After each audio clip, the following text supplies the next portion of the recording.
ध्यान से देखना, उसे अगले जन्म में वही बनोगे। इसलिए दिल से बजाओ, तबीयत से बजाओ। श्री सर्वेश कुमार। आदरणीय मंचासीन अधिकारीगण, हमारे डीओ साहब, डीडी साहब, जेडीए साहब और दूर से आए हुए हमारे प्यारे किसान भाइयों, आप सभी के चरणों में मेरा सादर प्रणाम। मैं आप लोगों को फसल उत्पादन बढ़ाने के जो कुछ तरीके हैं, जिससे हमारी फसल बढ़ेगी तो आमदनी बढ़ेगी, खेती किसानी में करने से लाभ होगा, घर परिवार में खुशहाली आएगी, ऐसी कुछ तकनीकी बताना चाह रहा हूँ जो आप जानते हैं, लेकिन फिर भी बताना जरूरी रहता है ताकि जो है नए तरीके से खेती करने से लाभ आपको प्राप्त हो सके। पहले तो खेती किसानी में उन्नतशील बीजों का चयन किया जाए। उन्नतशील बीजों के चयन करने से उत्पादन बढ़ता है और रोग प्रतिरोधी बीज का चयन किया जाए। इससे उस फसल में रोग भी नहीं लगेंगे और उसकी उत्पादन क्षमता बढ़ेगी। दूसरा देखेंगे सिंचाई समय पे किया जाए। सिंचाई में जैसे ड्रिप इरिगेशन, स्प्रिंकलर इरिगेशन, ऐसी आधुनिक तकनीकी में खेती किसानी में सिंचाई के तरीके आ गए हैं, जिससे सिंचाई में कम लागत आती है, कम पानी में खेत की सिंचाई अच्छे ढंग से हो जाती है।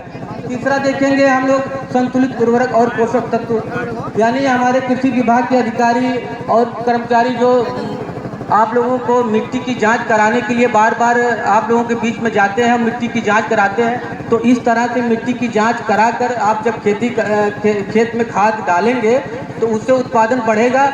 उससे ये फायदा रहेगा कि अनावश्यक खाद जो हमारे किसान भाई ना जानकारी में खेत में डाल देते हैं, उससे बचेंगे और वो भी कुछ न कुछ आमदनी उससे जो है कुछ पैसे उनके बचेंगे। ये और आप देखेंगे गोबर की खाद डालें, कंपोस्ट बना के डालें, इससे जो है ज़्यादा से ज़्यादा लाभ किसानों को होगा। चौथा देखेंगे फसल चक्र जैसे गहरी जड़ वाली फसलों का उथली जड़ वाली फसलें, इससे जो ज़मीन में पोषक तत्व पड़ा रहता है वो दूसरी फसल को आसानी से प्राप्त हो जाता है और खेत में कम खाद डालने की ज़रूरत पड़ती है, उससे लाभ किसानों को होता है। पांचवा हम देखते हैं कीट रोग प्रबंधन। खेतों में जो हमारे कीट लगते हैं उससे जो फसल का उत्पादन घट जाता है, उसमें रासायनिक कीटनाशक के प्रयोग से जो है तरह तरह के रोग उत्पन्न होते हैं। जो अनाज हम खाते हैं उससे शरीर में रोग उत्पन्न होते हैं और तमाम प्रकार की दवाएं करानी पड़ती है, उससे नुकसान होता है।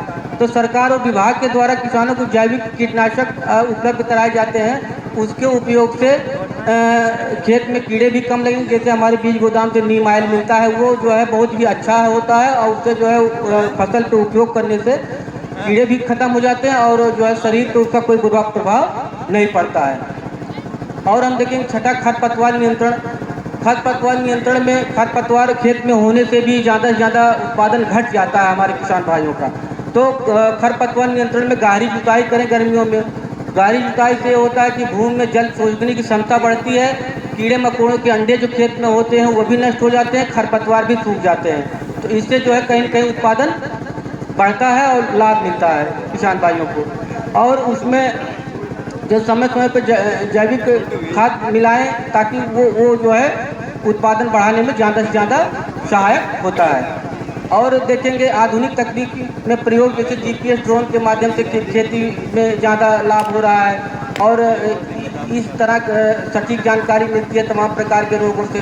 तो ये तकनीक धीरे धीरे जो है हमारे किसान भाइयों के बीच में आएगी और इसकी जानकारी होगी। और आप देखेंगे कि जलवायु प्रतिरोधी फसलें उगावे, जैसे सूखा सहने वाली फसलें, बाढ़ सहने वाली फसलें। इससे जो है जैसे बाढ़ के समय में भी वो फसल जो है नष्ट नहीं होगी, तो जो है खेती किसानी में ज़्यादा से ज़्यादा लाभ होगा। और कुछ अतिरिक्त सुझाव में देखेंगे कि आप सही समय पे अगर फसल की बुआई कर रहे हैं तो लाभ है उससे। और हमारे विभाग में तमाम प्रकार की सरकारी योजनाएं हैं जिससे किसान भाई हमारे जुड़ते हैं, तो उनको कहीं न कहीं ज़्यादा से ज़्यादा लाभ मिलेगा। चाहे खरीफ की फसल हो, चाहे रबी की फसल हो, जायद की फसल हो, तरह तरह के सरकार द्वारा किसानों को लाभ प्राप्त बीज खाद और सारी चीज़ें प्रदान की जाती हैं। उससे जो है किसानों को ज़्यादा से ज़्यादा लाभ होता है। हमारे किसान भाई जो हमारे विभाग से जुड़े हैं उनसे आप पूछें, सहयोग लें और हमारे विभाग से जुड़े ज़्यादा से ज़्यादा लाभ प्राप्त कर सकते हैं। और देखेंगे कि जैसे खेती के समय में किसान भाई हमारे अगर अन्य चीज़ें और उपयोग में ला रहे हैं, जैसे बागवानी कर रहे हैं, पशुपालन, मुर्गी पालन, मत्स्य पालन, बकरी पालन, मधुमक्खी पालन, तो ये खेती के साथ करने वाले और अन्य चीज़ें हैं, इससे ज़्यादा से ज़्यादा लाभ किसानों को होता है। जो खेती किसानी में कहीं किसी प्रकार का घाटा हो रहा है तो ये सब काम करने से ज़्यादा से ज़्यादा घाटा कम होगा, लाभ में किसान जाएगा, किसान की आय दुगनी होगी और हमारे किसान भाइयों के घर में खुशहाली आएगी। माननीय प्रधानमंत्री जी, माननीय योगी जी की जो इच्छा है कि किसानों की आय दुगनी हो, उसमें ज़्यादा से ज़्यादा लाभ होगा। इतनी जानकारी हम दिए। आप सभी के चरणों में बार बार नमन, भोलेनाथ के चरणों में नमन। जय हिंद, जय भारत।